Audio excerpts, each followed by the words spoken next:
tratamiento de las fracturas.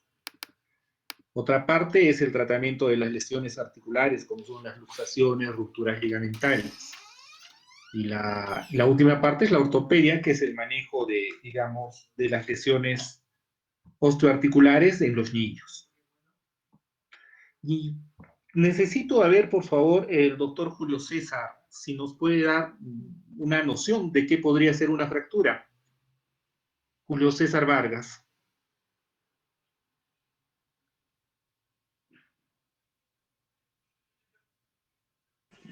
Doctor, ¿me escucha? Sí, sí, lo escucho, Julio César. Dígame, doctor Julio César, ¿qué es una fractura? Bueno, es la ruptura de un hueso, doctor. Es la ruptura de un hueso, me parece una buena definición. La doctora Sotek, por favor. Gracias, Julio César. Doctora Doctor, Sotek, para usted, ¿qué es una fractura? sí. Bueno, doctor, puede ser la ruptura violenta de una cosa sólida, en este caso, sí sería fractura de un hueso, ¿no? O sea, de una cosa sólida el hueso. Ya, es buena determinación. Claudia, doctora Claudia Alejandra, ¿qué tendría que ser una fractura para usted? Doctor, concuerdo con mis compañeros, ¿no? Sería una ruptura de manera violenta de lo que va a ser la estructura ósea. Ok. Bueno, entonces ya tenemos, muy amable doctora, tenemos claro lo que es una fractura. ¿Y qué vendría a ser una fisura, por favor, doctora Maricielo Pacheco?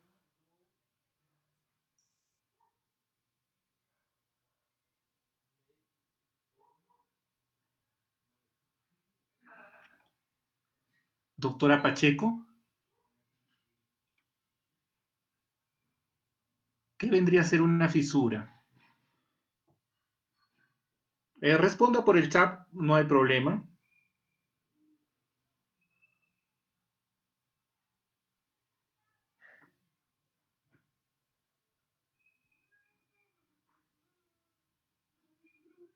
Esperamos que redacte lo que es una fractura.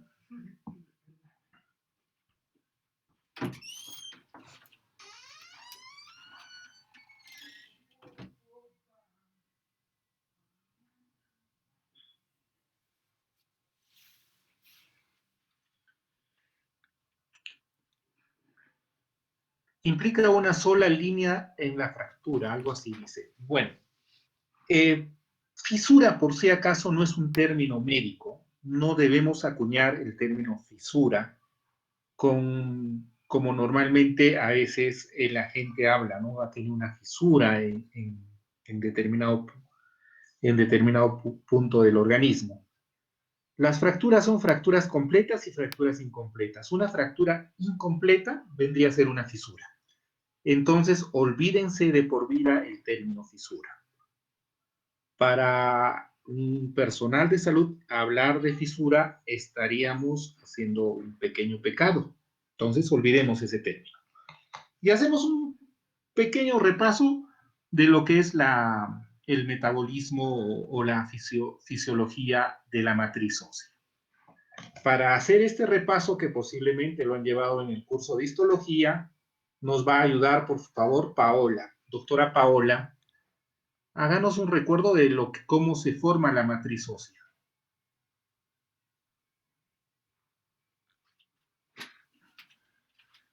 También está mal su teléfono, su micro.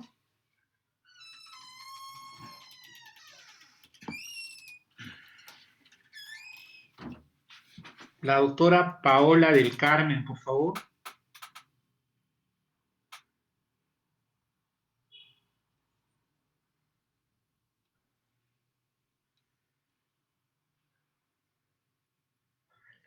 Doctora delegada, ¿la doctora del Carmen estaba presente cuando llamó lista? Sí, doctor. Sí está. Le Ya. está escribiendo, doctor, ahorita. ¿Hay problemas con su micro también? Sí, creo, doctor. Pero normal contestó. ¿Qué habrá pasado? Es que a veces la línea es un poco lenta, doctor. Sí, sí.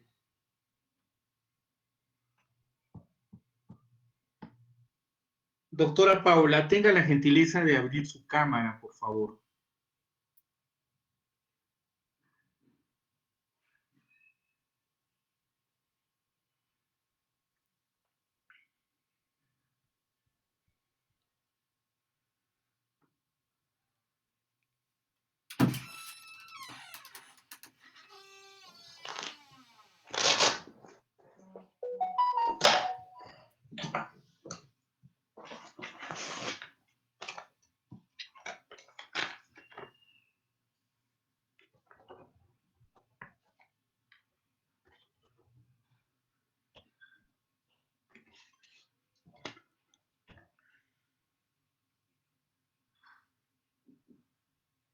Doctora Paula, estamos esperando la respuesta a la pregunta que le hemos hecho. ¿Puede escucharnos, doctora Paula?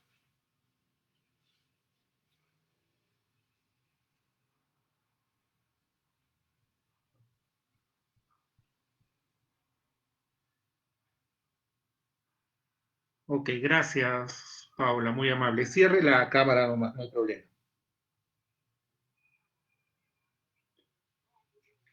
Rogaría, por favor, doctores, tengan en cuenta que el nuevo sistema de educación es bidireccional. Ustedes a mí y yo a ustedes. Entonces, yo entiendo los desperfectos que puede haber en Internet, pero consideren que un desperfecto de micro ya no creo que sea Internet. Podría ser un problema de sus aparatos. Traten de arreglarlos o, bueno, hacer el mantenimiento de los mismos, ¿ya? Doctora Lucía, tenga la gentileza si nos podría hablar un poquito de lo que es la generación de la matriz ósea. Presente, doctor. Sí, Eh, pues, a través de los osteoblastos principalmente, que son las células formadoras de los huesos. Bueno, son principalmente dos células, ¿no? Los osteoblastos y los osteoclastos. Los osteoblastos que se encargan de la formación ósea y los osteoclastos que se encargan de la resorción. ya, perfecto. En otras palabras, es algo simple. La formación de la matriz ósea o del hueso propiamente dicho, es un equilibrio entre la formación de hueso y la reabsorción de hueso.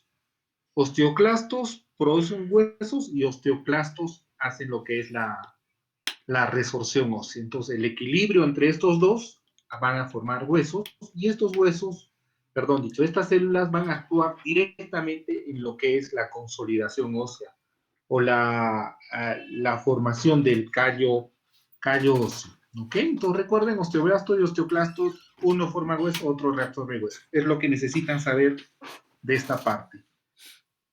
La parte de qué sustancias producen, cuál las activa, cuál las inactiva, está bien que la conozca, pero en la parte de fisiología o fisiopatología, ¿ya? Y es lo que decían sus compañeros, ¿no? ¿Qué es una fractura? Es la solución de continuidad parcial o total de un hueso. Esa es una fractura. Parcial, recuerden, son lo que llamamos vulgarmente las fisuras, y total son las fracturas. Ya saben que las fisuras, como se denomina, como las denominaban antes, se debe llamar una fractura parcial. Hay que ver que en un accidente o cuando una noxa externa actúa sobre el organismo, pueden haber daños en diferentes partes de la economía. Y en el aparato locomotor se pueden dañar lo que decíamos, los músculos, los vasos, los nervios, los ligamentos. Y estas formas, digamos, de lesiones pueden ser de dos formas, directas e indirectas. ¿Ok? Y hay algunas lesiones que pueden ser a través de complicaciones, que puedan originarse un daño óseo. Entonces hay que tener en claro, fractura, solución de continuidad. Eso es lo que tenemos que fijarnos. Y esta es la definición conceptual de una fractura. ¿Ok? A ver, por favor, si Si el doctor Julio César nos podría dar una leída de la diapositiva. Sí, doctor, ¿me escucha? Sí, lo escuchamos. Ya. Definición. Una definición conceptual de fractura sería un violento traumatismo de todos los elementos del aparato locomotor y órganos vecinos, donde uno de ellos, el hueso, resulta interrumpido en su continuidad. Gracias, Julio César. A ver, Lucero Delgado Macías. ¿Qué opina usted de esta definición?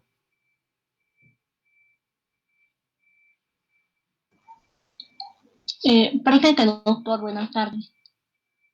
A ver, ¿qué nos Sí, da? sí, doctor, estoy de acuerdo. Ya. ¿Está Estoy de segura? acuerdo, doctor, en la definición tal vez en la que dije que el hueso, ¿no? Pero no entiendo por qué también atribuye al aparato locomotor y órganos vecinos, porque no son tejido óseo, doctor. Ujú. Ya. Me parece bien. Me quedaría mejor con el concepto, doctor, que de la pérdida de función de continuidad de un Sí, tejido óseo. perfecto. Me parece una buena opinión que tengas, Lucero. Claudia Vargas, doctora Claudia, ¿qué opina usted de esta definición? Presente, doctor. Yo creo que cuando se produce una fractura, no solo se afecta el hueso en sí, sino también los órganos vecinos, ¿no? Como dicen ahí, se causa por traumatismos más que todo. Entonces, sí sería una definición correcta. Ya. Entonces hay dos opiniones, uno que está de acuerdo con la definición y otro que eventualmente no estaría de acuerdo con la definición. Ok, acá tengo ya todos en la lista. Están apareciendo solo los primeros. A ver, ¿visualizan la imagen, por favor?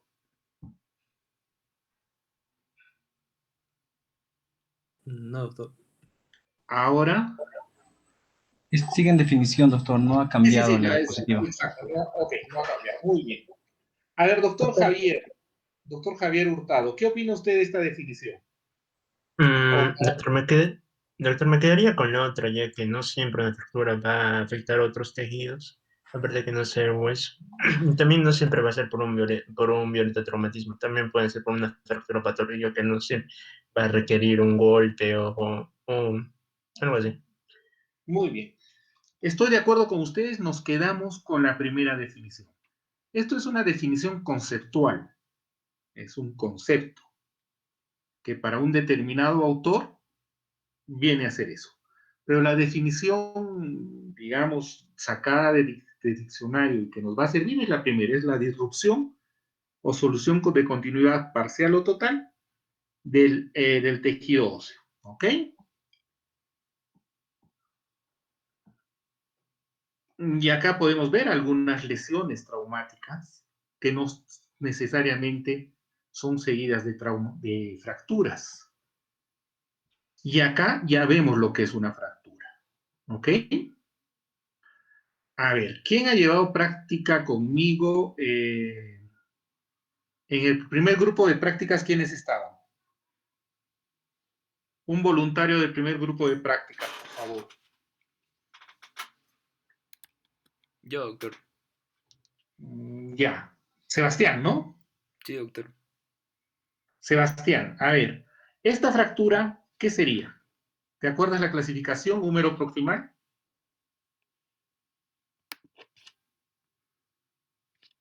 No exactamente, doctor. Ya. Esta, mira, vamos a ver. Esta es una luxofractura. El cuadrante, el tercer cuadrante, el inferior de mi lado, mano izquierda, es una luxofractura. Una luxofractura es un tipo de lesión osteoarticular, que es la disrupción de la solución de continuidad del hueso, más un distanciamiento o separación entre dos estructuras o superficies articulares. ¿Ya? A ver, ¿quién más estaba en el segundo grupo? A ver, estaban... A ver, no tengo la lista a mano, pero ¿quién estaba en el segundo grupo de rotación, por favor? En la mañana, ¿con quiénes hemos pasado clases? Que casi, bueno, casi pasamos clases. ¿Quién estaba? Voluntario, por favor. Yo, doctor. A ver, ¿quién es yo? ¿Lucero? Lucero Delgado Calento. Ya, Lucero, ¿qué? ¿Se acuerdan la clasificación que vimos? La clasificación de MIR en luxaciones de hombro o fracturas de húmero proximal. La clasificación de AO, doctor. A ver, ¿cuál sería? ¿Qué clasificación sería esta? A ver, doctor, esa podría... Que ya hay una... sería... Sí, doctor, sería una C3, si es que hay una luxación ¿Por qué es una C3? articular. Porque ¿Es es articular? un compromiso articular y hay luxación. Perfecto, y hay una fractura más una luxación. Es una una articular compleja, grupo C. ¿Cuál Sí, es el tratamiento que sugieres, Rocío? ¿Qué tienes que hacer en este tipo de fracturas? ¿Lucero, doctor? ¿Ya? Sí, soy tu Lucero. Ah, ya. Quirúrgica, doctor. Es quirúrgica, perfecto. Ujú. El truco de aprender las clasificaciones, esto ya va para todos. Una clasificación es la base del tratamiento y del pronóstico de una fractura. Teniendo la clasificación, directamente vamos a determinar qué tratamiento se va a hacer y qué pronóstico va a tener esa fractura. Es por eso importante que aprendamos las clasificaciones de la fractura. Esta es una fractura C3 y del húmero proximal, el Lucero, el Lucero Delgado Macías. Húmero proximal, ¿qué número de fractura es?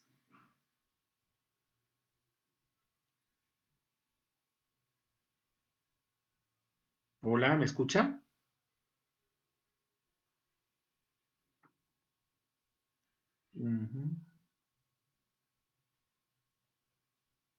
Sebastián, ¿te acuerdas? Doctor Sebastián. Doctor, ¿se refiere a la clasificación de la AO o la de AO. MIR? Ah, ya. AO. ¿El húmero qué hueso es? Sería una... Podría ser 2 o 3, ¿no? Una C2 o C3. C2 o C3. ¿El húmero qué hueso es? ¿Qué número de hueso? Es el 1, ¿no es cierto? No. Y la parte proximal es 2. 1, 2. ¿Estoy en lo cierto?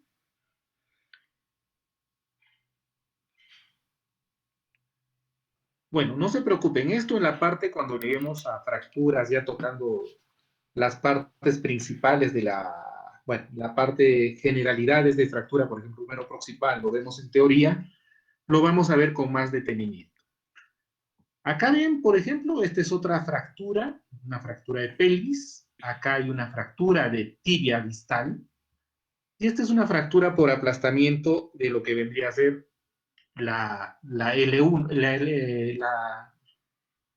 la torácica 12.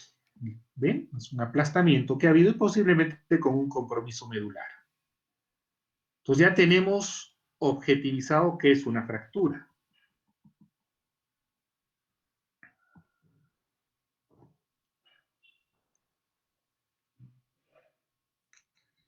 Puedes ver una fractura como consecuencia de una sobrecarga única o múltiple sobre un hueso, que es lo que decíamos, no solo son traumas directos, también puede haber sobrecargas, es decir, cuando las fuerzas de compresión actúan sobre el hueso, pueden producir una fractura, ¿ok? Hay que tener en esto, una fractura se produce en forma violenta, las que no son patológicas. Más o menos va a ocurrir en una fracción de un milisegundo. Es tan rápida la fractura que la energía tiene que ser suficiente para actuar en ese tiempo para producir un determinado daño. Los efectos de la implosión del hueso son los responsables del daño del tejido blando, es decir, por ejemplo, hay una fractura, el hueso cuando implosiona, cuando se rompe, se refiere a eso, va a producir no solamente la fractura, es decir, no solo el daño óseo, sino va a estar acompañado siempre de daño muscular, puede estar acompañado de daño de ligamentos, daños de arterias, vasos como arterias y venas, y también algunos componentes neurológicos, ¿ya? Aparte de eso, puede ser por un trauma directo, o sea, el hueso al fracturarse produce daño. Y también el trauma directo va a producir daño directamente sobre los tejidos. Entonces tenemos doble tipo de lesión periférica al hueso. Esta es una fractura, observen.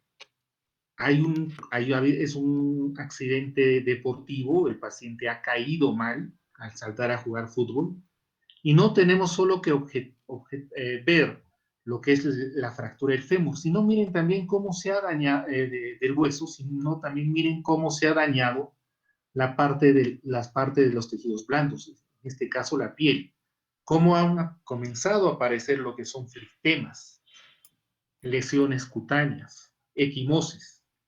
Recuerden, las fracturas no solo van acompañadas del trazo o de la disrupción del tejido óseo, sino están también lesionados por la magnitud del impacto que ha producido la lesión ósea, los tejidos periféricos de esta lesión.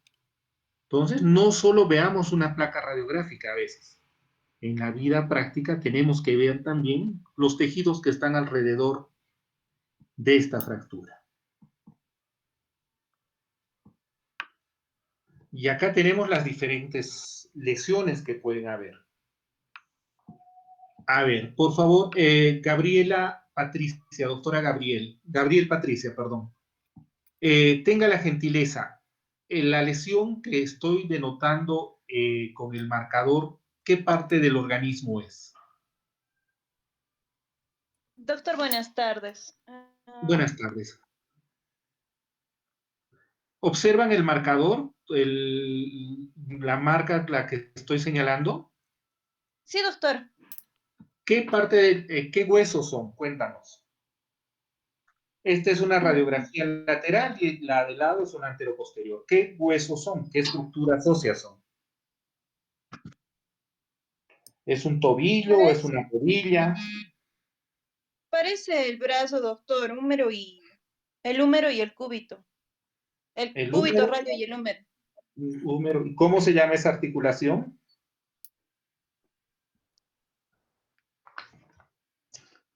La articulación húmero-cubital, doctor. La articulación húmero-cubital. Ok. Gracias, doctora. Está bien, doctor. Doctor Jefferson, ¿qué articulación vendría a ser?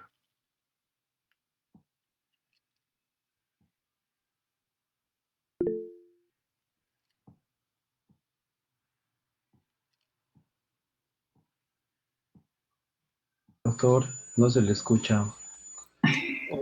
¿Se escucha? Su presentación también se fue. Ahora sí, doctor, está volviendo. ¿Qué articulación es? ¿Yo puedo contestar, doctor? Sí, sí, claro, por favor. Doctor, gracias. Es la articulación del codo, doctor. Y se ve ahí que hay una luxación. Ya, es correcto, es la articulación del codo. En el codo recuerden que participan tres huesos, uno por la parte proximal es el húmero y la distal es el cúbito y el radio. Sí, doctor, y el cúbito es el que más... la articulación. Esta es una luxación. Una luxación es la pérdida de congruencia de las superficies articulares. Esta es una luxación pura, ¿ok? La imagen de abajo vemos que es una luxofractura. Es una fractura, acá ven, este es el malleolo peroneo acá, y el malleolo tibial, acompañadas de una disrupción o incongruencia de las superficies articulares. Las superficies articulares no son congruentes, más una fractura es una luxofractura. Y los esguinces son las distensiones o rupturas de los ligamentos que no son visibles en una radiografía, para lo cual necesitamos una resonancia magnética. Pero se puede calcular por la magnitud de la lesión ósea que ha habido una lesión de ligamentos. Pero recuerden, esguince no se visualiza en una radiografía.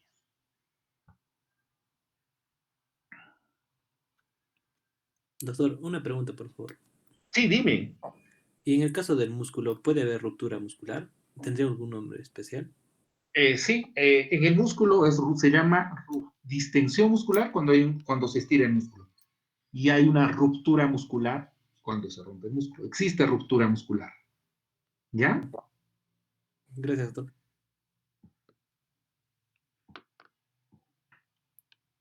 ¿Qué otros mecanismos tenemos en el hueso de fractura?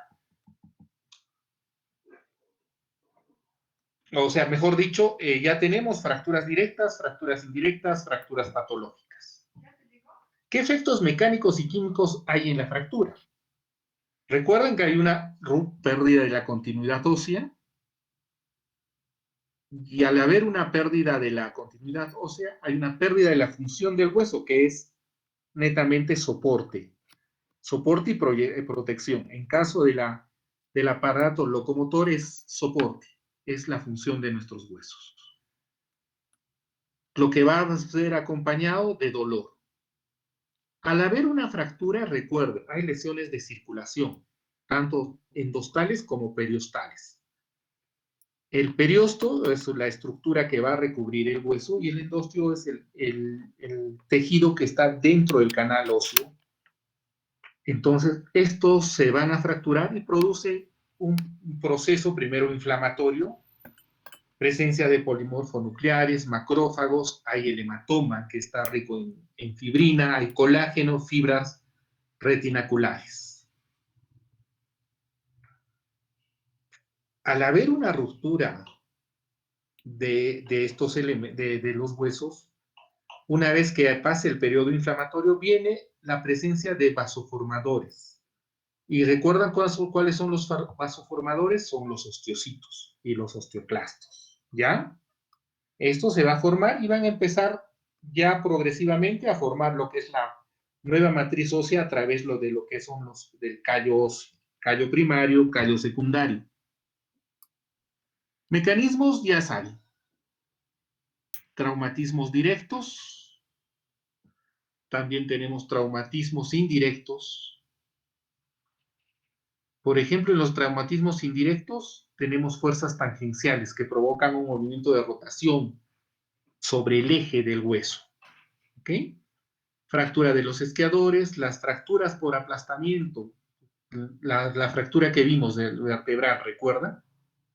Y las fuerzas axiales lesionan el hueso. Y traumatismos indirectos que se llaman avulsiones por la contractura muscular, son las fracturas avulsivas.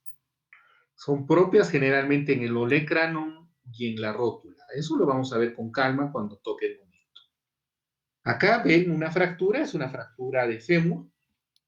Esta, la disrupción, la solución de continuidad. Acá es una fractura de tibia ya operada.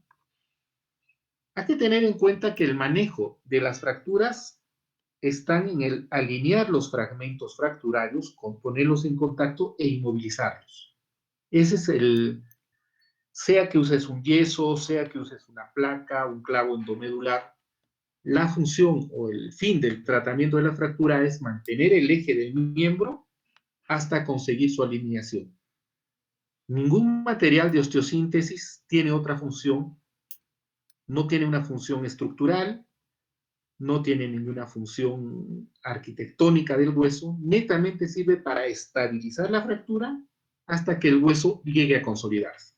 No tiene otra función, placa, clavo, tornillo, nada. Solo es estabilizar la fractura en su eje hasta que el organismo produzca la consolidación del hueso. Entonces, eso estamos claros. En eso estamos claros. Otras fracturas, miren, fracturas de tibia. Acá es una fractura de rótula.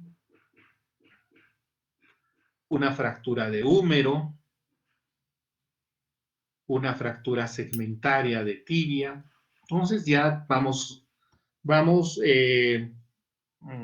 introduciéndonos al mundo de la fractura.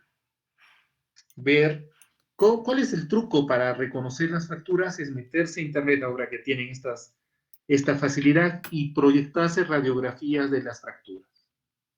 Antes tenían, bueno, los alumnos antes de que haya el internet, tenían que irse a los archivos de radiografía de los hospitales y chequear radiografía por radiografía para conocer la personalidad de cada fractura. ¿Cuáles son los factores fisiológicos que predisponen a que haya una fractura? Como decía una de sus compañeras, creo fue uno de sus compañeros, la osteoporosis, la falta de estructura ósea va a determinar que se presente, que haya mayor riesgo de fractura. Hay que tener en cuenta que la osteoporosis como osteoporosis no produce ningún daño. El problema de la osteoporosis es el riesgo de que ese hueso se fracture. Es el único problema que hay con la osteoporosis. Hay osteoporosis iatrogénica, por ejemplo, por el uso de los corticoides, la osteoporosis por desuso, un miembro que no se usa o órgano que no se usa, ya sabes, hipotrófico. Pacientes que están buen tiempo echados, va a haber una osteoporosis por desuso, ejemplo, los parapléjicos, y con el riesgo bastante elevado de presentar una fractura. Hay problemas hormonales como problemas de hiperparatiroidismo, las displasias fíbricas poliosteóticas, patologías que van a dar un hueso patológico con un riesgo de fractura con mínimo traumatismo. ¿Ok? Acá hay un ejemplo de fracturas patológicas. ¿Ok? Y acá es una fractura, ya esta es una patológica por cáncer, por metástasis. Igual que estas. Son fracturas patológicas. Doctor, disculpe una pregunta. Dime. Gracias, doctor. Doctor, la patología por desuso sería igual casi al sedentarismo. El sedentarismo es la movilidad, hay poca movilidad, es decir, la persona se desplaza, pero en pocas distancias. Ese vendría a ser el sedentarismo. En cambio, por desuso es inmovilidad completa, es decir, estar en la cama, la postración, en otras palabras. La postración sí te puede llevar a fracturas patológicas. El sedentarismo depende de la edad de la persona que tiene, si tiene sedentarismo, ¿no? Una persona mayor que se desplaza poca distancia, hay riesgo de que se fracture. Pero si es un joven que se desplaza pocas distancias, el riesgo digamos, de una fractura es mínima. No influye mucho el sedentarismo como tal, como sedentarismo, pero sí la postración. Es decir, la postración viene a ser la falta de movilidad absoluta de ese miembro. Pero si uno camina pocas distancias, el riesgo y tiene bueno, no es de muy edad, el riesgo de fractura es mínimo en ese caso. El sedentarismo no vendría a ser en una persona joven un riesgo de fractura. ¿Ok? Ya, doctor. ¿Y la obesidad, doctor, tendría algo que La ver también? obesidad sí influye, la obesidad influye en lo que es las fuerzas de compresiones axiales. Ya que recordar que la obesidad generalmente está acompañada de problemas hormonales. Y estos problemas hormonales pueden repercutir en lo que es el metabolismo óseo. Un problema hormonal, al haber una ruptura del balance entre formación y reabsorción de hueso, puede llevarte a un hueso más débil.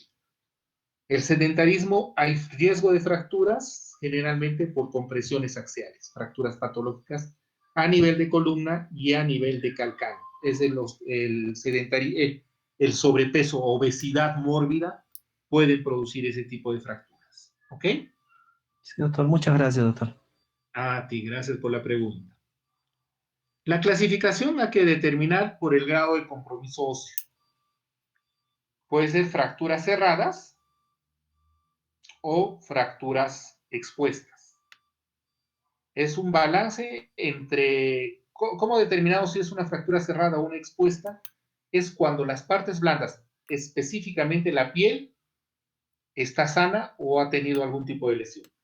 Si la piel cerca a la fractura está íntegra, es una fractura cerrada. Si hay una solución de continuidad en la piel cerca a la fractura, hay que considerarle una fractura expuesta. Por la desviación, es decir, los trazos de fractura tienen un determinado, se pueden mover o no se pueden mover. Y ahí determinamos si es una fractura desplazada o una no desplazada. Recuerden, las fracturas desplazadas son las que normalmente van a necesitar un tratamiento quirúrgico, mientras las no desplazadas, el tratamiento generalmente es un tratamiento conservador. ¿Ok? Hasta este momento, ¿alguna pregunta, duda que tengan? Doctor, disculpe, sobre las fracturas desplazadas y no desplazadas, no sé el concepto. Ya. Ok, ahora te muestro unas diapositivas para que veamos fracturas desplazadas y no desplazadas. ¿Ves la diapositiva del fémur? Sí, doctor, sí la veo. Esta es una fractura desplazada. Los fragmentos no están en contacto. Este es el fragmento proximal y este es el fragmento distal. No, cuando es una desplazada, significa que estos fragmentos no están en contacto. ¿Ok? Y por acá debemos tener una fractura no desplazada. Como la tibia, doctor, la de peroné de esa imagen, que no está desplazada. Ajá. Sí, algo así. A ver, vamos a ver si desplazada. tenemos algo más claro para acá. No. Ahora, en un momento vamos a ver más imágenes y yo te voy a hacer recuerdo de las fracturas, de una fractura no desplazada. Gracias, doctor. Acá, esta es una fractura no desplazada. Observa, los extremos de la fractura están en contacto. ¿Ves esta tibia, no? Sí, doctor. Es una desplazada, es una no desplazada, una fractura no desplazada. Son pocas, Esta es una fractura desplazada. Y son de mejor pronóstico, doctor, las no desplazadas. Sí, las no desplazadas son de mejor pronóstico. ¿Por qué? Porque generalmente no han roto lo que es el endostio y el periostio, o lo han roto en menos cantidad, en menos porcentaje de superficie. En cambio, para que sea una fractura desplazada, el periostio y el endostio, donde se produce el hueso, ha tenido que tener una disrupción casi total. ¿Ok? Entonces ya tenemos claro las desplazadas y las no desplazadas. Después tenemos la dirección del trazo de la fractura, el rasgo de la fractura, es decir, la personalidad de la fractura. ¿Cómo se dibuja el trazo de la fractura? Es decir, los bordes de la fractura. Tenemos transversas, oblicuas, espiroideas y conminutadas. Por ejemplo, a ver, ya tenemos por el trazo. ¿Esta qué vendría a ser? A ver, ¿quién nos puede ayudar? Karen, doctora Karen Año, tenga la gentileza, ¿qué tipo de trazo sería este? Un transverso, doctor, una fractura de trazo. Perfecto, es un transverso. Estamos muy bien. Un transverso. Y en esta, acá, la del húmero, la pueden ver, ¿no? Esta, la que está acá atrás, un húmero proximal. Doctor Leonidas, ¿qué trazo sería? Leonidas doctor, parece un trazo oblicuo. Es un trazo oblicuo. Perfecto. Entonces ya más o menos se están ubicando en a lo que me refiero con trazos. De acuerdo a la ubicación del trazo de la fractura, acá dicen, le denominamos rasgo, puede ser articulares, es las que epifisiarias, metafisiarias o diafisiarias. Es de acuerdo al nivel de la articulación donde la encontremos. Y otra clasificación es la clasificación universal de la AO, la que con los grupos de práctica ya estamos viendo, y en teoría vamos a ver de acuerdo a nuestro avance. Acá tenemos, según el trazo, por ejemplo, acá tenemos las transversas, oblicuas, las espiroideas, las conminutadas. Esta es una segmentaria. Esta es una por avulsión y esta es una impactada. Impactada esta y por avulsión esta. Entonces, de acuerdo a cómo los bordes de la fractura se dibujan. Ya saben, transversas, oblicuas, espiroideas, conminutadas es cuando hay varios pedacitos en la zona de la fractura. Segmentaria es cuando hay un fragmento grande un fragmento grande entre los fragmentos principales. Es decir, un segmento del hueso se ha fracturado. La impactada es cuando hay una disrupción, pero el hueso se llega a meter dentro del otro fragmento. Y las avulsivas es las que por acción de los ligamentos o músculos llegan a fracturar. ¿Ok? Por la ubicación, recuerden, tenemos las diafisiarias, las que se encuentran en la diáfisis, las metafisiarias, las que están entre la epífisis y la metáfisis, y las epifisiarias. Articulares, las que van a comprender la superficie articular. Pues esto es por ubicación, ya tenemos por trazo, por ubicación. Y esta es la clasificación universal AO, que generalmente se van a clasificar. Acá tenemos el número de los huesos, lo que hablábamos con su compañero. El número es el hueso 1, cúbito y radio es el segmento 2, el fémur es el segmento 3, y 4 es tibia y peroné. ¿Ok? En un hueso, la parte proximal es 1, la diáfisis es 2 y la parte distal es 3. Entonces, si es una fractura de húmero proximal, sería 1, primero es húmero, parte proximal es 1, sería una fractura 1, 1. Y después vienen las clasificaciones por las letras. Una A es una simple, una B es cuando tiene un tercer segmento, una C es cuando es conminutada. Las simples, es decir, las A's, se dividen en A1, las que son espiroideas, las A2, las que son oblicuas, es decir, menos de 30 grados en el trazo de la fractura, perdón, dicho, más de 30 grados en el trazo de la fractura, y las transversas menos de 30 grados. Ese es en grandes rasgos lo que es la clasificación universal AO. ¿Ok? Cada clasificación, cuando lleguemos a determinado hueso, vamos a verlo con calma. Clínica, dolor, tiene que haber dolor. Hay una impotencia funcional, hay una deformación y hay una pérdida de eje. Cuando les lleguen unas fracturas a la emergencia o en un lugar donde estén haciendo eso, el antecedente traumático, recuerda, me patearon, me caí, me atropelló el carro, estaba caminando, me torcí el tobillo. Debe haber un antecedente en la mayoría de las veces. Las que no tienen ese antecedente traumático ya vienen a ser fracturas patológicas. Pero una fractura que no sea patológica debe tener un antecedente traumático. Por más simple que sea. ¿Qué pasó? Estaba caminando y me choqué mi mano contra la mesa. Ya es un antecedente traumático que puede desencadenar en una fractura. Y esto tiene dolor, ya saben, las citoquinas, todo el proceso que produce dolor. Hay una impotencia funcional, el dolor va a hacer que el paciente evite movilizar el miembro afectado. Hay una deformación, por ejemplo, acá ven en esta fractura de muñeca, lo que es la deformidad en torso de tenedor. A ver, esperen, me han mandado un mensaje.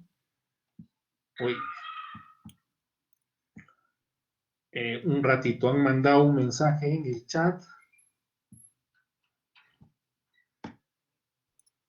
Doctor, en un trauma cerrado se va a requerir su confirmación con una plaquita. Ya. Okay. Listo. Toda fractura se diagnostica por radiografía. Puedes tener una presunción diagnóstica clínicamente, pero el diagnóstico, el gold estándar del diagnóstico de las radiografías, de las fracturas, es una radiografía. Porque recuerden, lo que nos va a valer es la clasificación de esa fractura, que nos va a dar pronóstico y que nos va a dar tratamiento. Si no objetivizas a través de una radiografía el trazo de la fractura, si es oblicua, si es transversa, si es conminuta, no hay forma de clasificar esa fractura y no hay forma de darle un tratamiento adecuado. Toda fractura se diagnostica por radiografía. Esa es la pregunta creo que teníamos.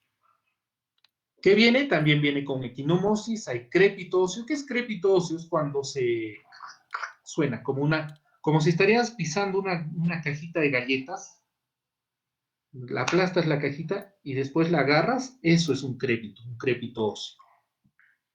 Y la movilidad anormal de los segmentos se movilizan. Miren este tobillo, una luxación de tobillo, que puede ser una luxofractura en esta imagen.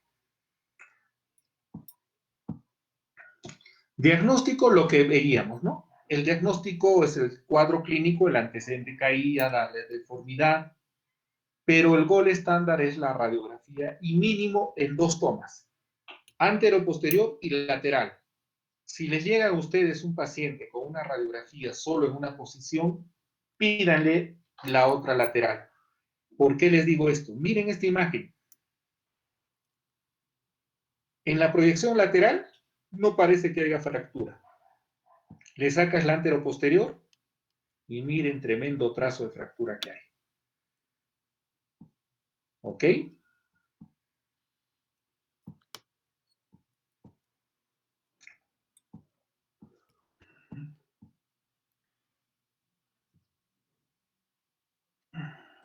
Una fractura oblicua, doctor, ¿no? Es una fractura oblicua.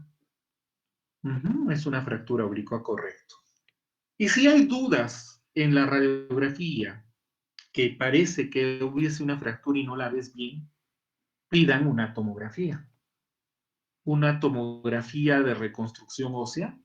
Bueno, estas son tomografías axiales. Actualmente lo que usamos son las tomografías, los TEM, ¿no? Tomografía esferoidea multimedia. Antes eran las tomografías axiales computarizadas. Hemos evolucionado en eso y te van a dar reconstrucciones en 3 dimensiones. Entonces, para poder ver el trazo de fractura, que a veces con una radiografía a simple vista no se puede ver. Tenemos las radiografías en 2 planos, antero-posterior y lateral mínimo. Puedes pedir unas oblicuas también, nos ayuda bastante. Y si hay duda, tenemos las tomografías. Otra cosa, si en la radiografía vemos que hay un trazo articular, tenemos que pedir una tomografía. ¿Cuándo se piden tomografías? Cuando hay duda diagnóstica en la radiografía y cuando el trazo es articular. Ahí cualquier seguro te autoriza una tomografía. Y lo que veníamos a decir, ¿cuál es el tratamiento de estas fracturas? Alinear la extremidad, es decir, mantener el eje. Te viene un paciente, por ejemplo, con este tobillo. ¿Pueden ver el tobillo? Alejandra, ¿puedes ver el tobillo? Sí, doctor. Sí visualizo. Alessandra, ¿tú ves el tobillo? Sí, doctor. Perfecto. Esta es una pérdida, gracias Alessandra, y gracias Alejandra. Esta es una pérdida de eje. Si hay una pérdida de eje, hay que reestructurar, hay que tratar de alinear. A eso se refiere con alineación de los fragmentos. ¿Dónde está nuestra diapositiva? ¿Dónde estamos? Acá estamos, pero... No, estamos más arriba. Creo que hemos bajado mucho.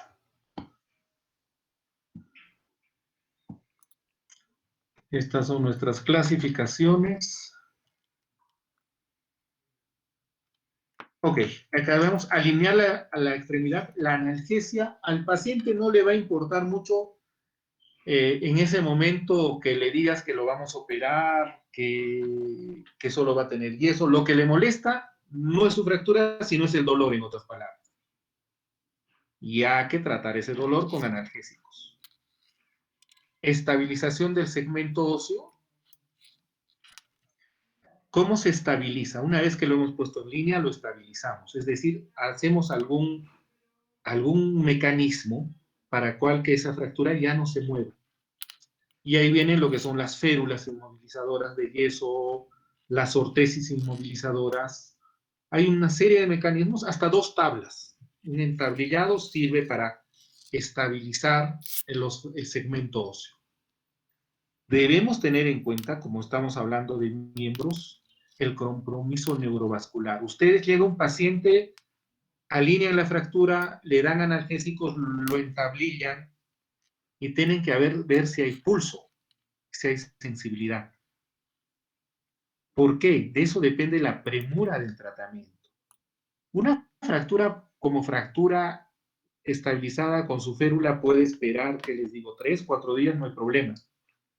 Pero si esa fractura hay un compromiso neurológico o vascular, es una emergencia. Doctora Brenda, Melissa, ¿cómo determinas el compromiso neurológico y vascular? ¿Con qué tipo de examen?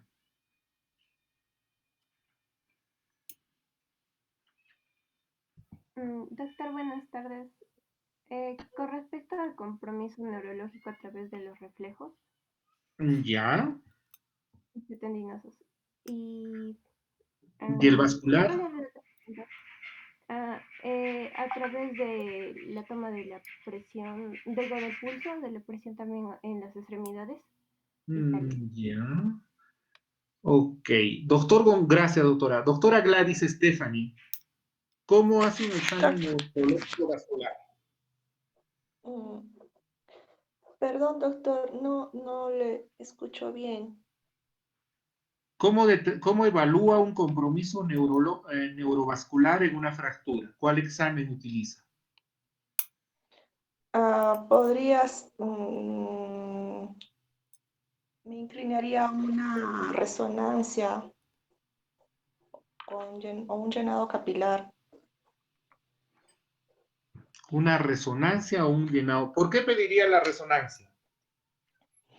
Lo que pasa es que en pacientes fracturados pueden tender a hacer trombos por los restos de la fractura que tenga. Entonces quisiera un examen más completo de esa zona.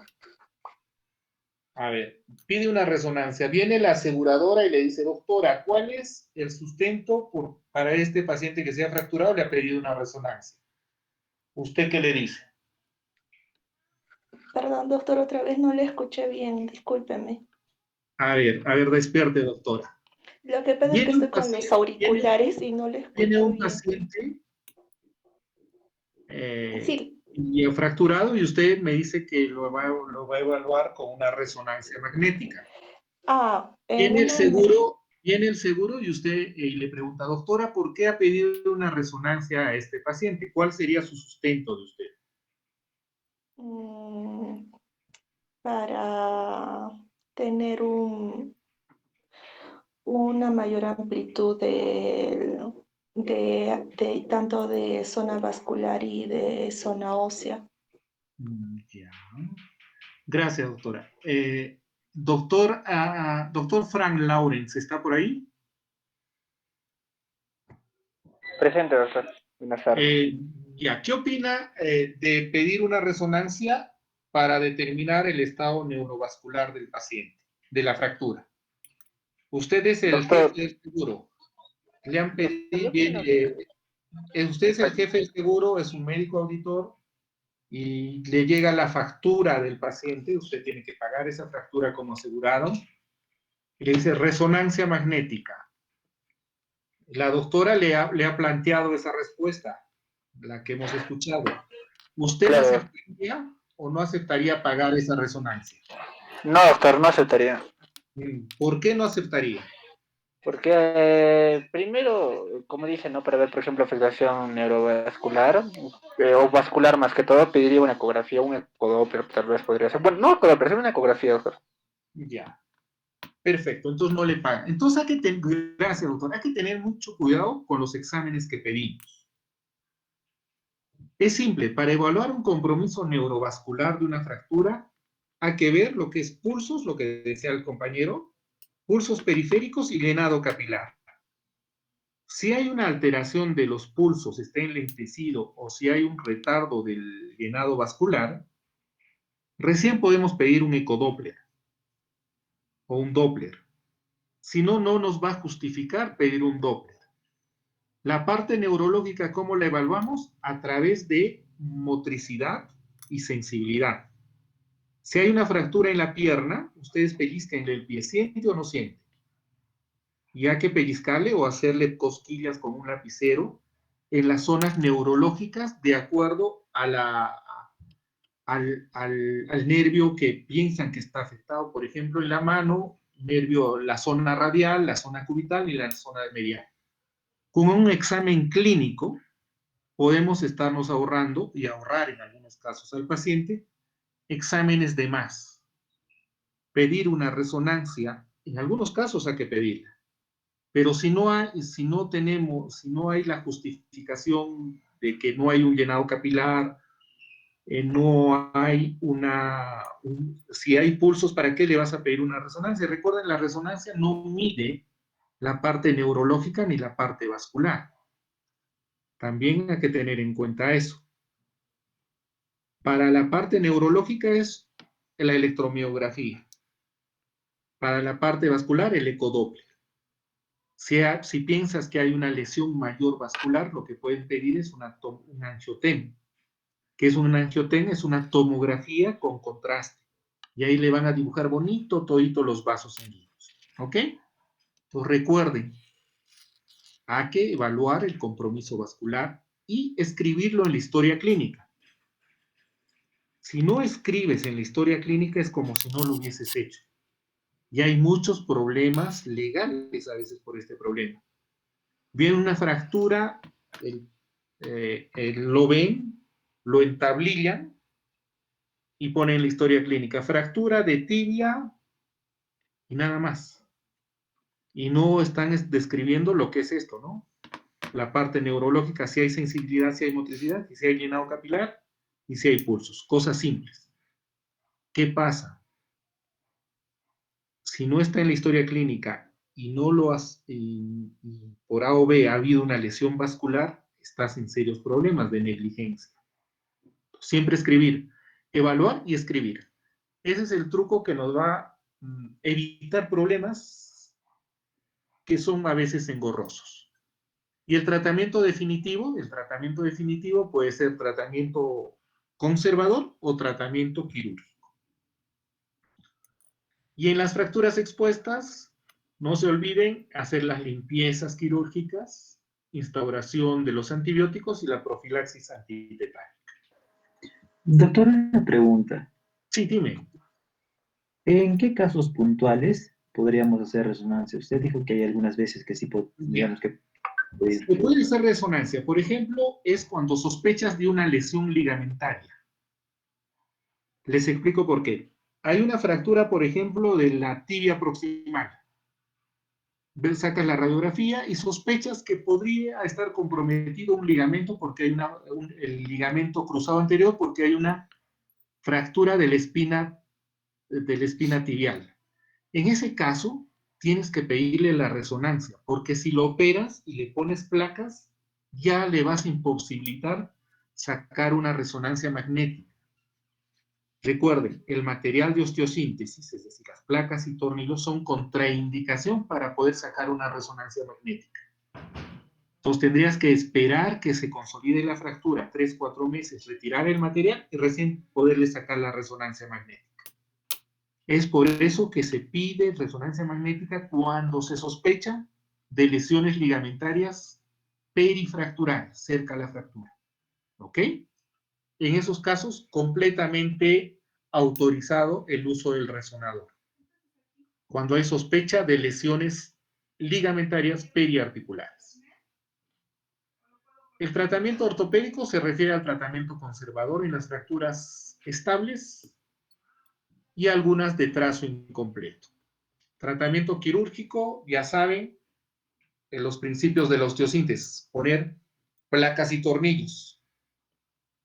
Tiene que ser una reparación anatómica, llegar a lo más posible a reestructurar la fractura a su origen, es decir, los fragmentos ponerlos en su lugar de origen. Tienes que lograr una estabilización para la fijación y preservar el aporte sanguíneo, es decir, no está rompiendo mucho ese periósteo. Recuerdan la capita, lo que cubre el hueso, eso se llama periósteo. ¿Y para qué sirve operar? Es para que el paciente se mueva lo más antes posible.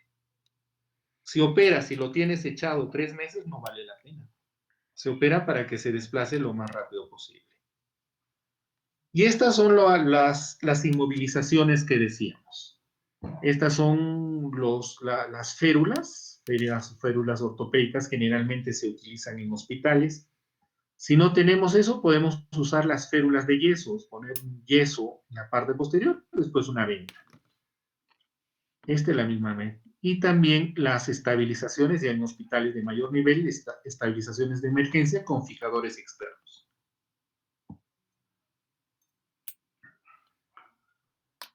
Y acá esto se llama osteosíntesis, es el uso del material de fierros y placas para poder estabilizar la fractura para después poderla operar.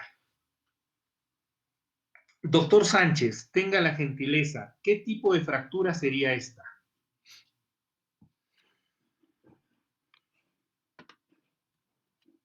Doctor, sería una... no sé si veo bien, ¿es una transversal, doctor? No.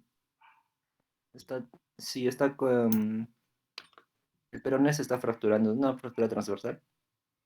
Una fractura transversal, gracias. Eduardo, doctor Eduardo Quispe, ¿qué opina usted? Doctor, buenas tardes. Sí, primero diría que es una oblicua que no está desplazada a nivel de la tibia, doctor. ¿De la tibia? Perdón, del peroné, doctor. Me equivoqué, perdón. A ver, un punto al que me dé el diagnóstico según lo que hemos visto de esta fractura. A ver, les doy unos minutitos, observen bien la fractura. Y me dicen qué tipo de lesión sería esta.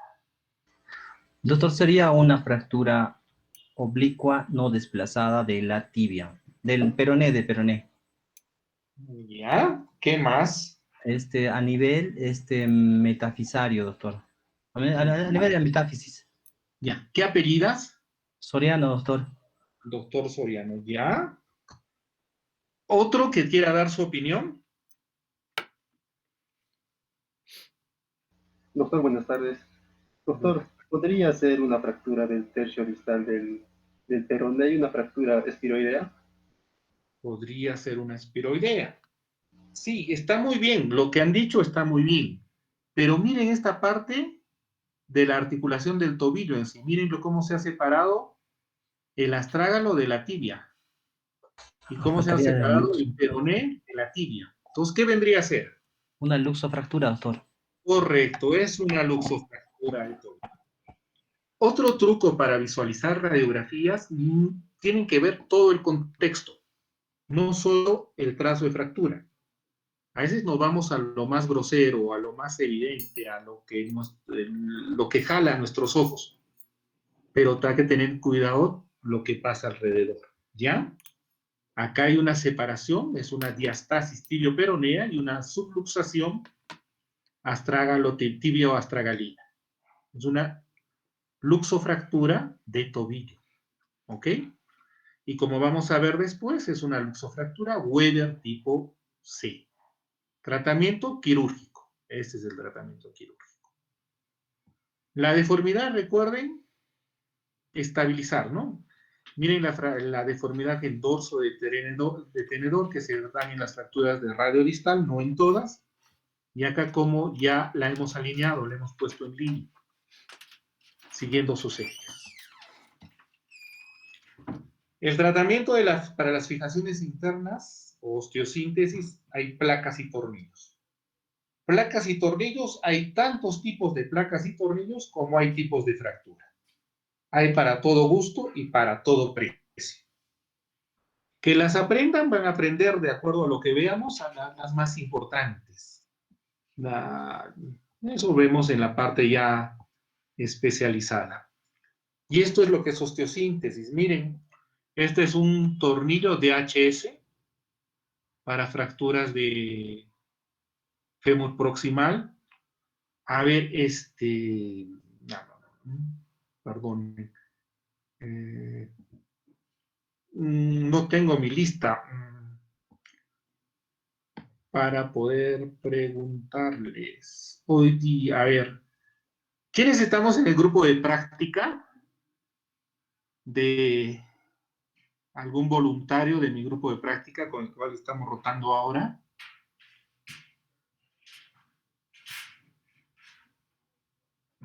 Hola. ¿Las doctoras Delgado están? Se han retirado, creo, ¿no? A ver. A ver, doctoras, ¿qué tipo de fractura es esta? ¿Cómo la clasificas?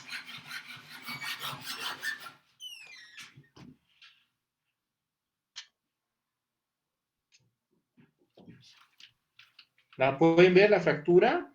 Esta que tiene el tornillito. ¿Qué fractura sería? A ver, doctor, sería una fractura de, bueno, según la clasificación de AO, sería una extraarticular unifocal.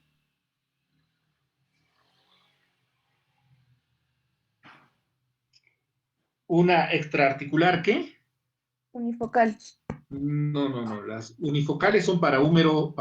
Esta es una de fémur. Doctor, en este caso, Sí, dime. doctor, estamos viendo, ¿no? Que es al nivel de lo que es la cabeza del fémur. Bueno, podría ser según la clasificación de Garden, tal vez una tipo 2 completa sin desplazamiento. Ya, sí, está bien. Es una... Pero las Garden, recuerdan que sirven para lo que son cuello. ¿Esta es una fractura de cuello o es una intertrocantérica? ¿Qué opinas? Doctor, ¿no sería más una de Tronson? Exacto, es una Tronson ¿cuánto? A ver, podría ser una Tronson. A ver. Así como ya está fijado, parece una 2, ¿no? Fractura completa intertrocantérica. Sí, es una Tronson 2. Muy bien. ¿Qué apellidas, por favor? Gamarra Trujillo, doctor. Ya, gracias, doctor Gamarra. Muy amable.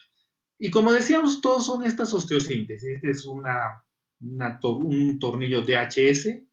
Acá hay unas plaquitas en la mano de pequeños fragmentos.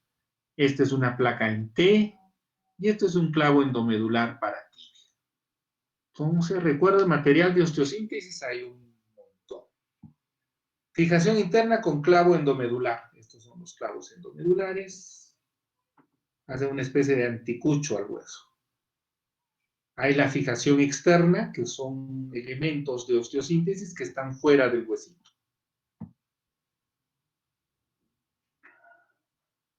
Hay que tener en cuenta que algunas fracturas no van solas. Recuerden que hay fracturas de alta energía y que están acompañadas o pueden desencadenar estas complicaciones, fallas multiorgánicas. Un fémur puede sangrar desde 1 litro a 1,5 litros, una fractura de fémur con un shock hipovolémico. Embolias grasas, cuando hay una fractura, pueden producir embolias grasas, tromboembolismo pulmonar, trombosis venosas profundas, pueden producir infecciones y úlceras de estrés. Estas son complicaciones sistémicas, entonces no nos fijemos solo en la fractura, sino en todo el organismo, un tratamiento integral. Miren, las fracturas y la hipovolemia, recuerden, de 3 a 5 litros de sangre. Por estas hipovolemias, miren, la pelvis, las fracturas de pelvis y las de fémur son las que producen mayor sangrado. ¿Ya? Miren, las fracturas de pelvis de 3 a 4 litros. Una mortalidad casi del 18%. Y van acompañadas de lesiones abdominales y del aparato genital o urogenital. Las fracturas de fémur, estas son unas fracturas de fémur, hasta 1,5 litros de sangre. Entonces, no solo es la fractura, recuerden, es una lesión sistémica, a veces algunas fracturas. Embolias grasas. Y la embolia grasa es el cambio de la estabilización de los kilomicrones y su conversión en ácidos grasos libres, que se presentan en el pulmón, se presentan, miren este dato, el 90% de los politraumatizados en las autopsias se encuentran este tipo de lesiones, ya cuando han fallecido. Y miren, hasta un 2% en fracturas de huesos largos. Entonces hay que tener mucho cuidado con estas embolias grasas. ¿Cómo se puede evitar la embolia grasa? Es inmovilización. La inmovilización precoz es ponerle la ferulita, esas férulas que hemos visto casi de inmediato o en el mismo lugar del accidente, es lo ideal y evitas las embolias grasas. Las tromboembolias pulmonares, los coágulos. Hay que evitar lo que es la trombosis venosa profunda o el tromboembolismo pulmonar, como con las compresiones neumáticas, la venda antes de la operación, vendas elásticas. En el momento de la operación hay unas botas especiales que se inflan y se desinflan en los miembros inferiores. Se opera para que se mueva rápidamente la movilización precoz y el uso de heparina de bajo peso molecular es la que se usa actualmente, ¿no? La enoxaparina, que es más fácil de utilizarla y manejarla que la heparina, aunque un poquito más cara. Complicaciones locales, recuerden las lesiones neurovasculares, ya saben ustedes cómo tienen que tratar estas lesiones. Riesgo de infecciones cuando son fracturas expuestas.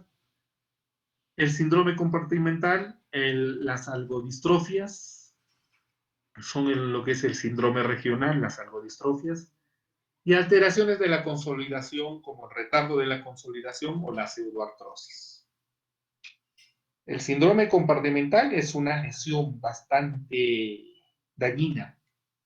Esto se produce cuando hay una fractura o a veces solo una contusión, con un aumento de la presión intersticial en un compartimento osteofacial cerrado. Aumenta la presión y al haber aumento de presión disminuye la vascularización y el músculo se muere. Técnicamente se muere, se vuelve fibroso. Y presenta generalmente en la pierna y en el antebrazo, en los compartimentos anteriores y posterior profundo de la pierna, y en el comportamiento anterior del antebrazo. Es muy peligroso. ¿Cómo lo reconocemos? Mucho dolor, aumento de la brillantez de la piel se pone brillosa, hay parestesias y hay disestesias, y la pierna se empieza a hinchar. Aumento de volumen con el antecedente traumático, aumento de volumen, piel brillosa, sudorosa, y las disestesias, es decir, sensaciones de electricidad, nos indican que podría haber un síndrome compartimental. ¿Se puede medir la presión intraluminal, mejor dicho, intracompartimental? Sí, hay un aparatito para medir la presión. Pero si no lo tienen ustedes, hay que sospechar aumento de volumen, disestesias, piel brillante, sudoración de la zona, es un síndrome compartimental. Y eso se tiene que operar de emergencia. Se hace una fasciotomía, se corta esa fascia que está comprimiendo los músculos y tienes más o menos hasta 6 horas para poder salvar el miembro. Después presentan estas alteraciones, miren que se ven en la resonancia. La fibrosis muscular, el músculo se muere y lo que tenía la capacidad de contraerse el músculo se vuelve duro, fibroso, perdón, sin la capacidad de contraerse. Síndrome compartimental, el agudo, ya saben, lesiones de fractura, lesiones vasculares, compresión de las extremidades, lo que es los síndromes de aplastamiento. Las quemaduras también pueden producir este síndrome compartimental. Y los crónicos es el síndrome del esfuerzo en deportistas. Y eso que tiene otro manejo. Recuerden, incremento de la presión tisular, reducción del flujo vascular y la necrosis tisular por hipoxia. Signos de alarma, dolor desproporcionado, incluso mueve los deditos, duele, disminución del pulso, disminución del llenado capilar, las parestesias, y recuerden, piel brillosa y piel sudorosa. Es un síndrome compartimental. La fasciotomía de inmediato. Diagnóstico clínico, ya saben, se puede medir la presión intracomportamental. No todos los hospitales tienen esto. La presión tisular va hasta 8 tors o milímetros de mercurio. Cuando hay más de 30 tors, tiene que hacerse una fasciotomía. Hay que tener en cuenta, en una fractura que el traumatismo ha sido fuerte, no pongan un yeso de frente, pongan las férulas que hemos visto, las férulas inmovilizadoras. Poner un yeso circular es terrible, a veces podemos traernos malos. Le pones un yeso, lo mandas a su casa y le regresa al día siguiente con el pie necrosado, entonces hay que tener cuidado. Con la férula tiene la capacidad todavía de distenderse un poquito y le da tiempo para tomar otras medidas. Las complicaciones tenemos tempranas y complicaciones tardías. Recuerden las complicaciones: fallas multiorgánicas, lesiones neurovasculares, shock hipovolémico, embolia grasa, tromboembolia pulmonar, trombosis venosa profunda, el síndrome compartimental, las úlceras de estrés, y las tardías, lesiones vasculares nerviosas tardías, algodistrofia, infección, consolidación viciosa y el retardo de consolidación o la pseudoartrosis. A ver. ¿Qué tipo de fractura es esta? ¿Quién me da la clasificación de esta fractura?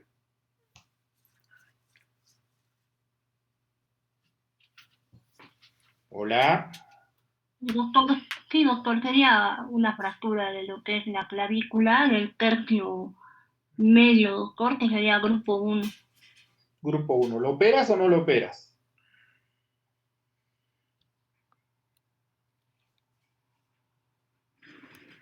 Esa sí se operaría, doctor. Habría que valorar. Sí. A ver, ¿por qué la operan? Por el desplazamiento, doctor. Si no me equivoco, está más de 5 centímetros desplazada, o son criterios para mandar a cirugía una fractura de clavícula. Ya, Pero recuerden las indicaciones de la fractura de clavícula. Doctor, pero el alargamiento debería de ser más de 2 centímetros para cirugía. Ya, recuerden las indicaciones de centímetros, por favor.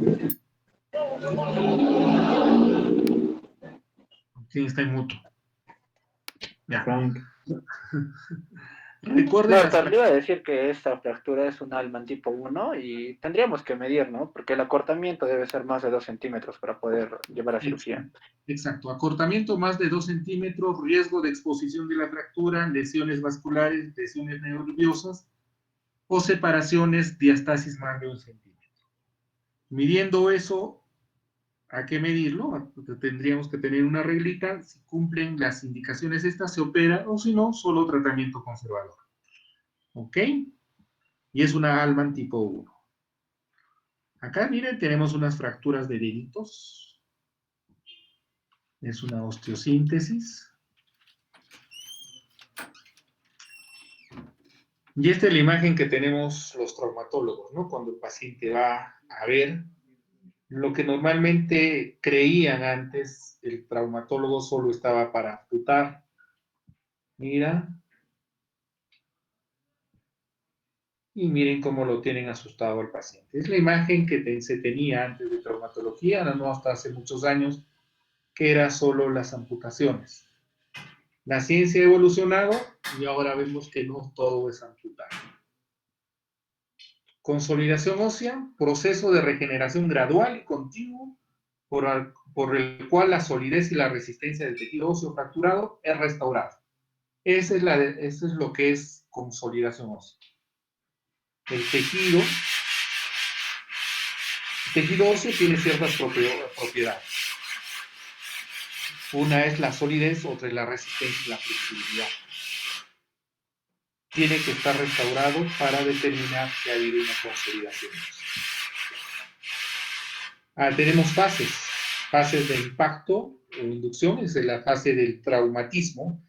¿Recuerdas las que se producían en un milisegundo? Esa es la fase de estrés. Después viene la fase de inducción, que generalmente dura hasta 2 días. Y se presenta, es propio por la presencia de un hematoma. y ahí comienza el proceso de osteoinducción. ¿Recuerdan? Osteoinducción, osteoconducción, son términos que ya los han debido ver en fisiología. La fase de inflamación ya va después del segundo día hasta la segunda semana. Por eso algunas fracturas hay que operarlas antes del segundo día, para evitar este proceso inflamatorio. Hay una llegada de los macrófagos, polimorfonucleares, los mastocitos. Hay una degradación del hematoma fracturario y ahí ya comienza una proliferación vascular. Fase de la formación de callo blando. Generalmente se va entre la segunda y la tercera semana. Está dada por, recuerden, aparecen los osteoclastos, los osteoblastos, los condroblastos, y empiezan a hacer la formación de la matriz ósea. Está caracterizada por la proliferación de estas células, osteoclastos, osteoblastos. La formación del callo duro ya se va a dar después. Hay un tejido osteoide homeoformado y este se va a mineralizar a través de los depósitos de la hidroxiapatita. Bueno, es un recuerdo de lo que ya ustedes han visto. Tienen que conocerlo porque hay algunas indicaciones de cuándo se debe operar y cuándo no se debe operar. Y después viene la fase de remodelación. Es una fase extensa, dura a veces años. ¿Recuerdan que cuando vimos fracturas de clavículas les dije que se formaba una especie de tumor en la zona fracturaria? Y hay que avisar al familiar que ese tumorcito va a desaparecer hasta que haya una fase de remodelación. La reorientación de las trabéculas y todo esto. Y la consolidación clínica es la cicatrización ósea que permite la función normal del hueso. Que no debe haber dolor, no debe haber movilidad anormal y no tiene que tener un soporte externo. Es decir, para que la fractura se determine que está curada, tiene que tener estos requisitos. No dolor, que no haya una movilidad anormal, no debe haber material de osteosíntesis o el soporte externo. Esto implica que la fractura recién tiene una curación clínica. Procesos de la consolidación ósea, factores biológicos, factores mecánicos. ¿Ok? ¿Alguna pregunta hasta este momento? ¿Alguna duda?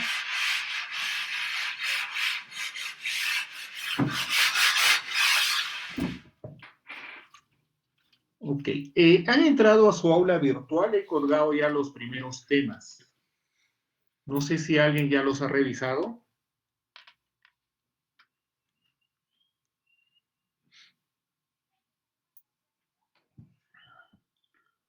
Bueno, parece que no los han revisado. Sí, doctor. Sí, está hasta la parte de semiología. Ok, semiología e historia está. Esto también lo voy a colgar para que lo repasen con calma y paciencia. ¿Ok? Entonces, esta parte de la consolidación ósea es netamente que ustedes tengan una lectura de esta parte. Es un recuerdo que posiblemente ya lo han llevado en fisiología. Está en el capítulo, bueno, no me acuerdo el número del capítulo, en Guyton, y también está en Husay. Entonces, esto es solo para recordar más o menos lo que tienen que haber en consolidación.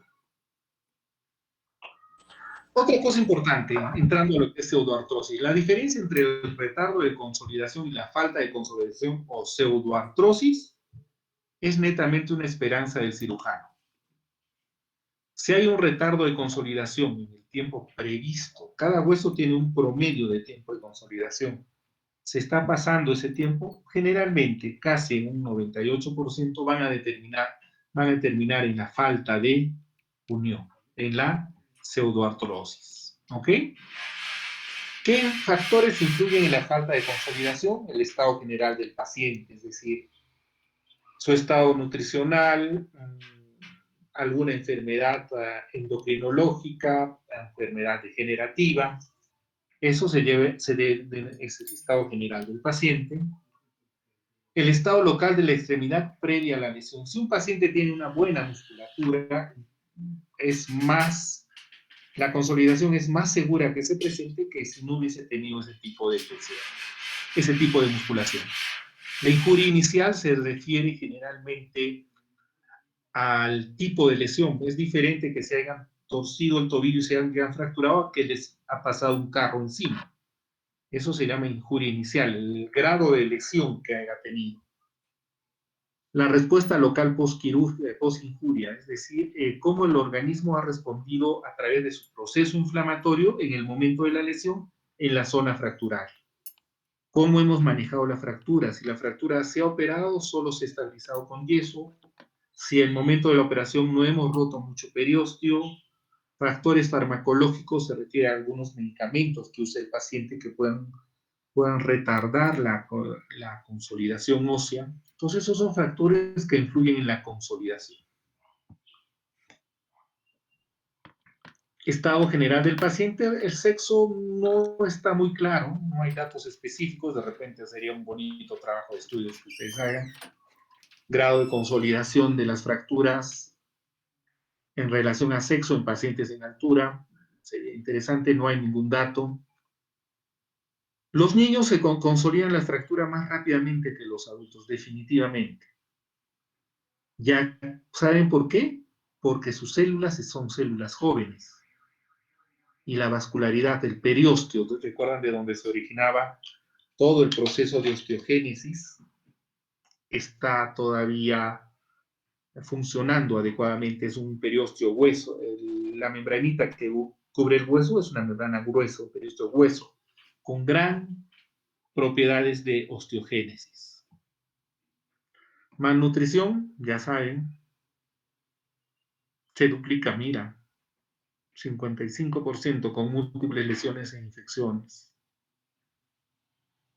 Los vegetarianos, algunos vegetarianos, entre paréntesis, que no tienen una dieta adecuada dentro de los vegetales que consumen, pueden llegar a tener hipoproteinemia. Hay otros vegetarianos que manejan bien sus dietas y su cantidad de proteínas es buenísima. Entonces, mucho depende del tipo de vegetariano que sea.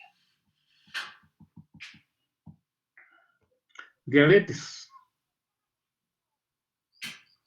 Está asociada al retardo de consolidación o a la artrosis, la deficiencia de la hormona de crecimiento. Son factores generales que pueden retardar la consolidación ósea.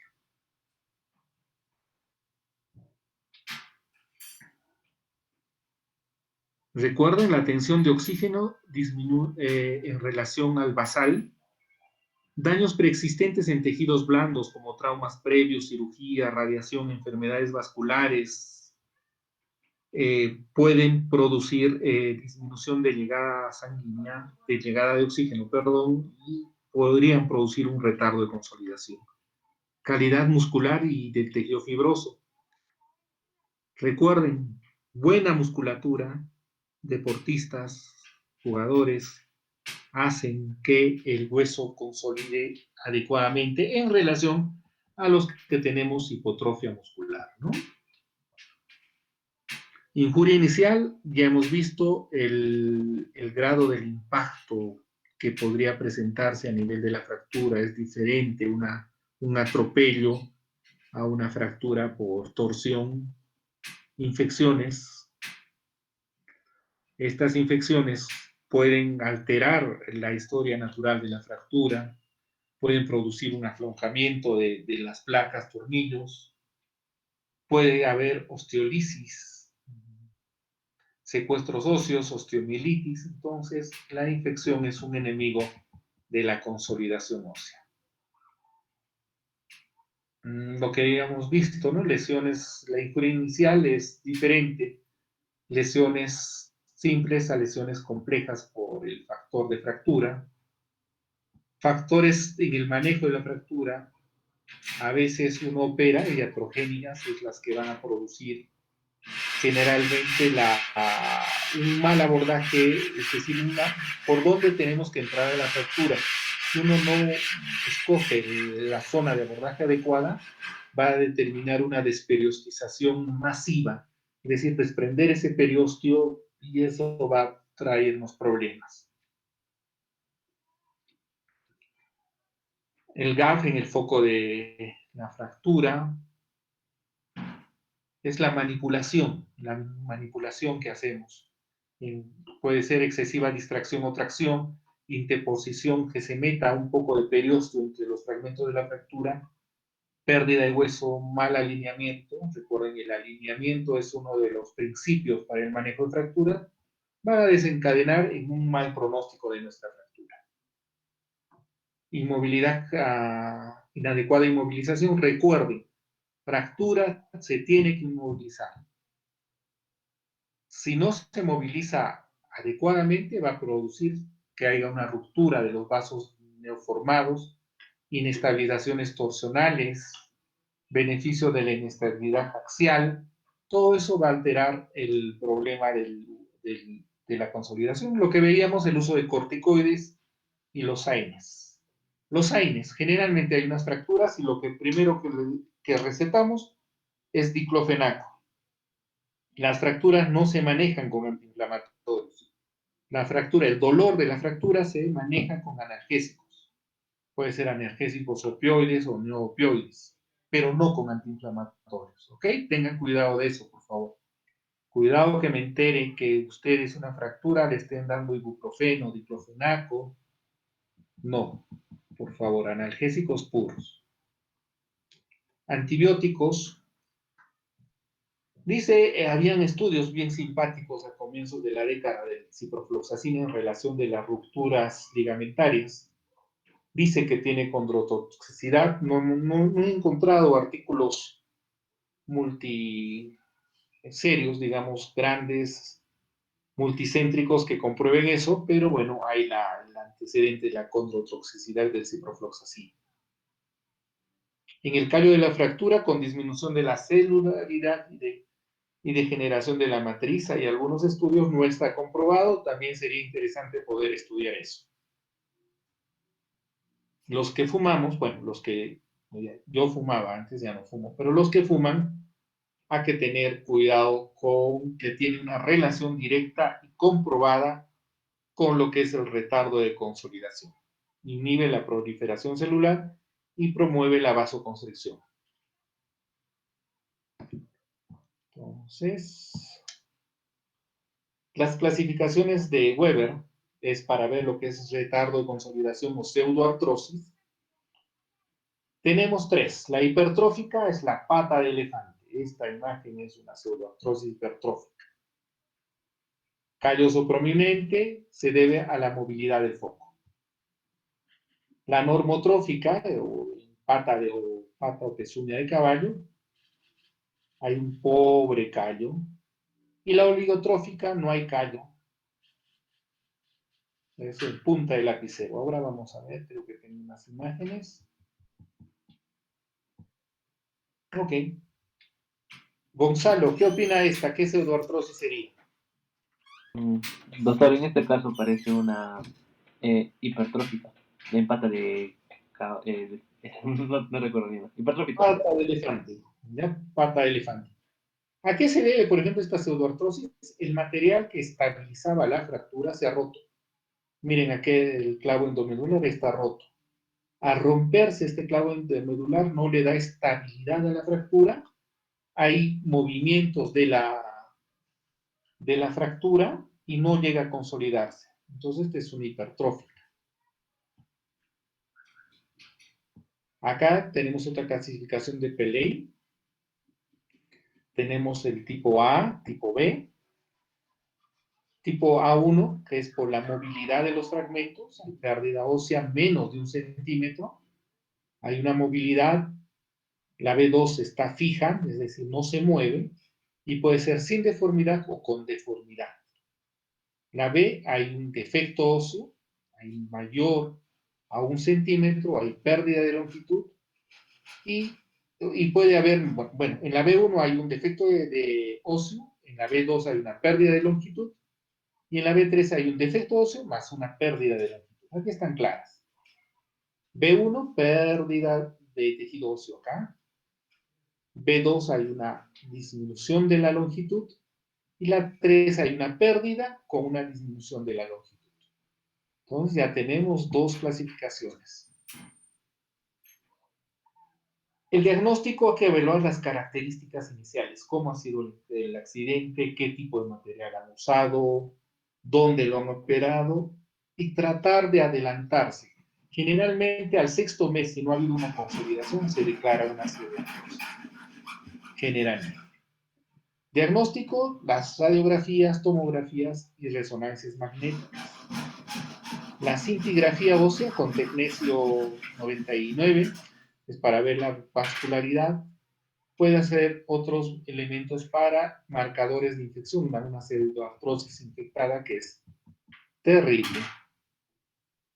Evaluar la vitalidad a través de una radiografía, estabilidad, si hay suficiente o insuficiente superficie de contacto, movilidad del foco, es decir, si se mueve, esos fragmentos se mueven. Si se mueve de 3 a 7 grados es rígida, si es de más de 7 grados la movilidad es una laxa. Si está infectado o no, cómo están las partes blandas, cómo está la piel, cómo están los músculos, si ha habido pérdida ósea, si hay una separación de las articulaciones y si hay deformidades, acortamientos que ya hemos visto en la clasificación de Paley, si hay un acortamiento o angulaciones o rotaciones. Tratamiento. Hay que darle la estabilidad suficiente, hay que solucionar la infección, hay que tener una adecuada cobertura cutánea dosaje, puesto acá, disculpe. Y hay que darle aporte óseo, que puede ser a través de estimulación a la consolidación, aparte de a través de injerto óseo. El aporte óseo se refiere a injerto óseo.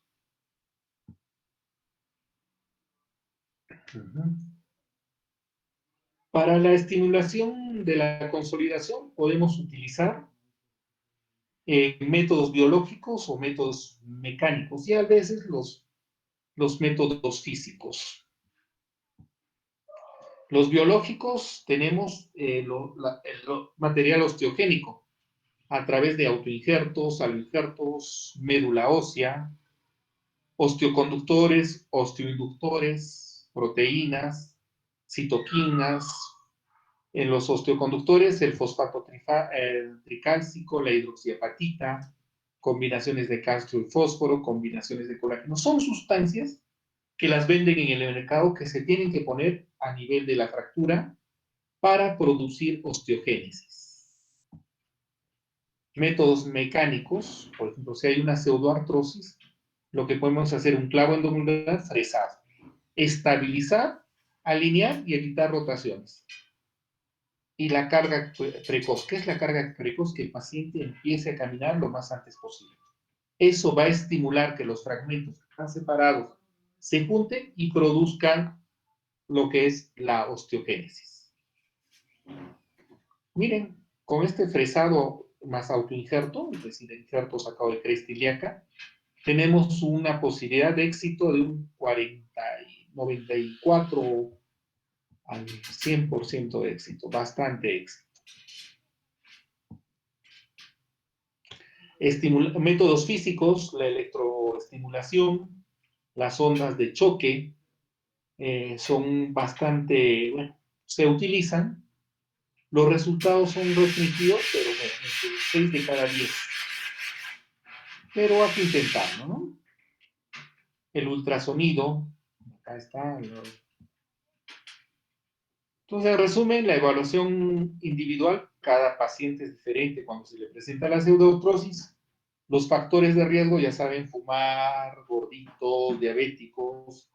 Hay que adelantarse. Si el paciente está con un retardo de consolidación, ya estar pensando en darle tratamiento.